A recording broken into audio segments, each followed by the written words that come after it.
I want to share with you how to reach your goals. I think the Bible is the greatest motivational book ever been written.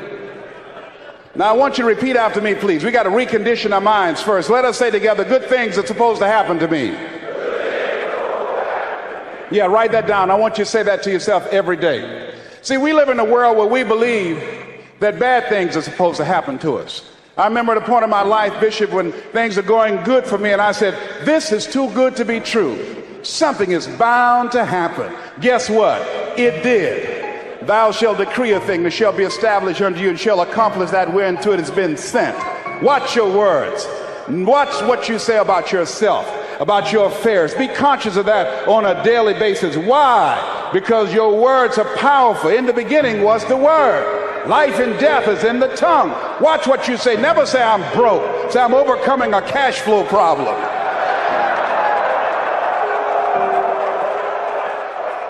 Claim what you want, not what you don't want. So affirm, good things are supposed to happen to me, and begin to believe that. Begin to expect that. Now, I was talking to my oldest son, Calvin. We were going for a walk. And I said, Calvin, do you want to be successful? He said, yes, sir, Dad. It's okay. We kept on walking. Then I stopped and I looked him in the eyes. It's my namesake, my junior. I said, Calvin, we're looking at each other eye to eye now. Do you expect to be successful?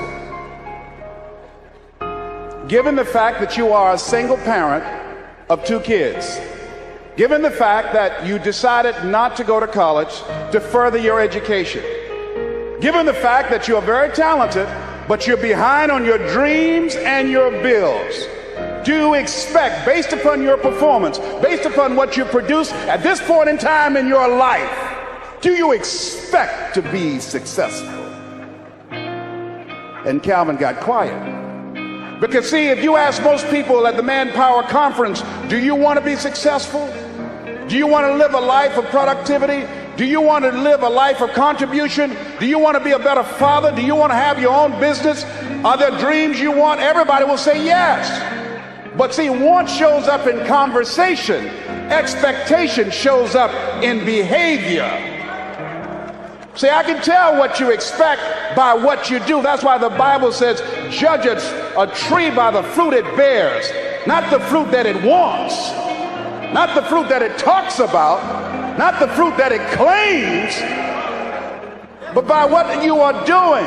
See, what you do when you leave here, when the music stops, when the shouting dies down, your behavior, how you conduct yourself, writing your goals down, deciding to enroll in school to get a GED, deciding to sit into class with children young enough to be your grandchildren, decide to find some product, some idea, some service that you can provide so that you can begin to create some value for yourself so you can create wealth.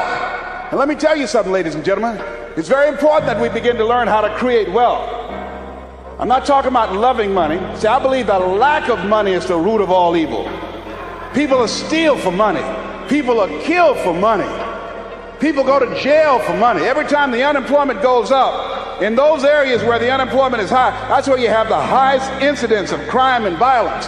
Whenever the unemployment goes up 1% in our community, 10,000 children and women are battered. Money makes a difference in your life.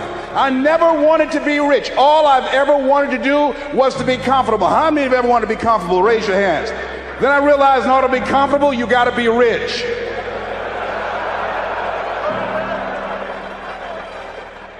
An old friend of mine, Zig Ziglar, said, people say money won't make you happy, but everybody want to find out for themselves. Rita Davenport said money ain't important, but it's right up there with oxygen. And let me tell you something, fellas, even if you're as homeless as I am, if you got some money, women will find something cute on you.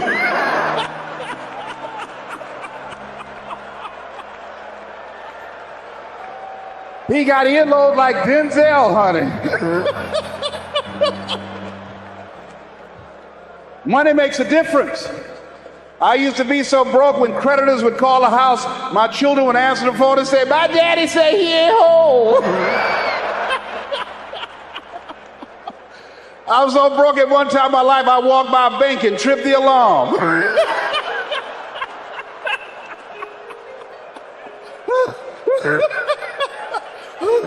I tell you, poverty sucks. You hear me? Repeat after me, please. I'll never be broke again. Yes, write that down. I affirm that I'll never be broke again. Never. Never will I ever be broke again. Let me tell you what money does. Number one, it gives you control over your life. Write that down. Number two, it gives you options. Three, it allows you to live a life of contribution, to contribute to things that you feel strongly about, like this ministry and the work of Project 2000 will be doing to change the lives of young people.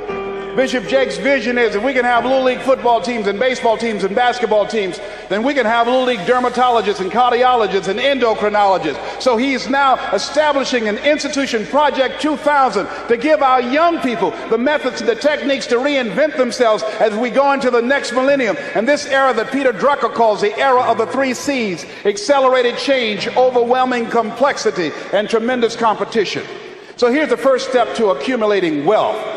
If you expect to do it, write this down. You must be willing to do the things today others won't do, in order to have the things tomorrow others won't have.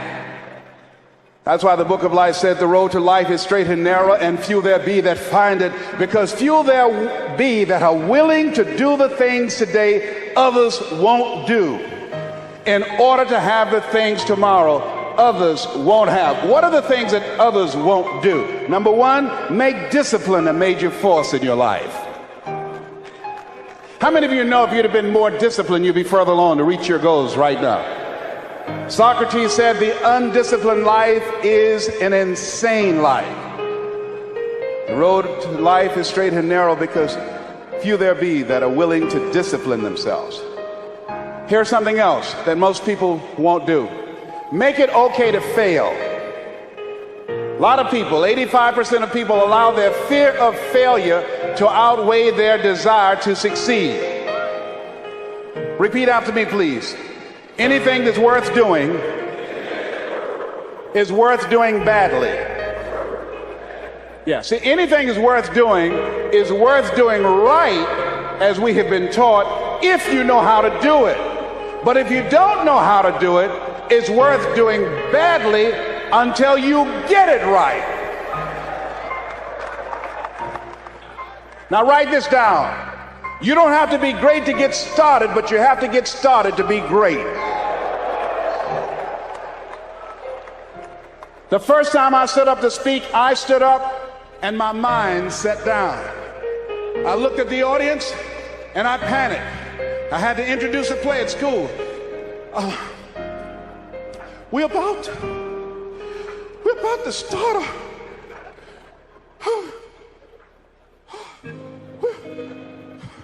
Ran off, Mr. Washington. Mr. Brown, where are you going? Mr. Washington, I can't think, sir. I don't know. Did you rehearse? Yes, sir, I did. Well, what's wrong? Why did you say your lines? I don't know, sir. I got up there and I looked at him and everything left me. Let me do it another day, please, sir. No, go back out there, Mr. Brown. Mr. Washington, I'll mess up, please, sir. Don't send me out there now. I'll mess up. Mr. Brown, if you run now, you will always be running. Anything that's worth doing is worth doing badly until you get it right. Why are you moving like that? I got to go to the bathroom, sir. Mr. Brown, go back out there. Yes, sir.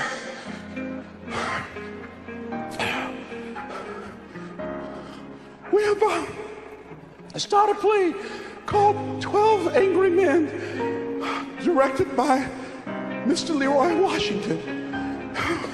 And I ran off. The next day, hey, Alfalfa! Hey, Les Brown, how are you? They dogged me out. They talked about me so bad. The next time another event came up, Mr. Washington, Mr. Brown, you're up. I said, no, Mr. Washington. Everybody says, no, not him. I said, they're right, Mr. Washington, not me. He said, Mr. Brown, you are up. Yes, sir. And I went out, and pretty soon, when people laughed at me, it didn't bother me. They would throw paper, and I could catch it without losing my concentration. And then one day, I came out, and a hush went across the audience, because it must have been something about me that indicated that I'd come to myself. And Mr. Washington had been practicing with me to give a presentation. And I looked at the audience and I said, I choose not to be a common man. It's my right to be uncommon if I can. I seek opportunity, not security. I do not wish to be a kept citizen, humbled and dull by having the state look after me. I want to take the calculated risk, to dream and to build, to fail and to succeed. I refuse to live from hand to mouth. I prefer the challenges of life to the guaranteed existence, the thrill of fulfillment to the stale calm of utopia. I will never cower before any master, nor bend to any threat. It's my heritage to stand erect, proud and unafraid, to face the world boldly and say, this I have done. Girls stood up and say, that's my boyfriend, honey. I like me some Les Brown, baby. But I didn't start off like that. You have something special. You have talents and abilities in you that you don't even know.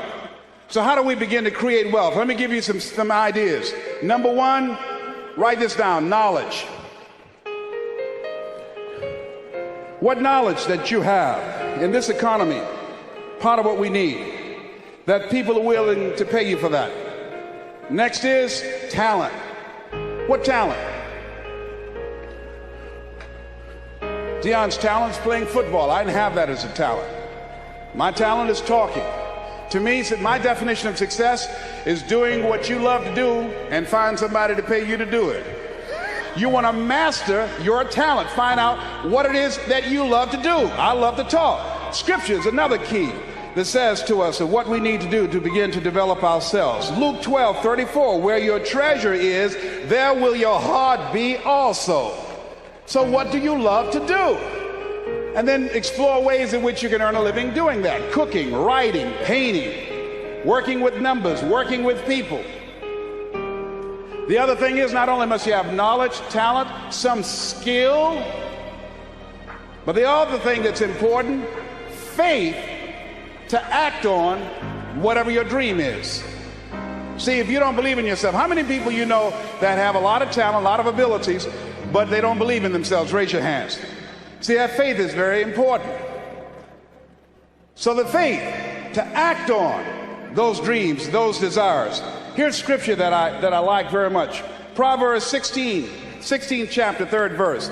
Commit thy works unto the Lord, and thy thoughts shall be established. Commit means to carry into action deliberately. Commit means to make it happen no matter what.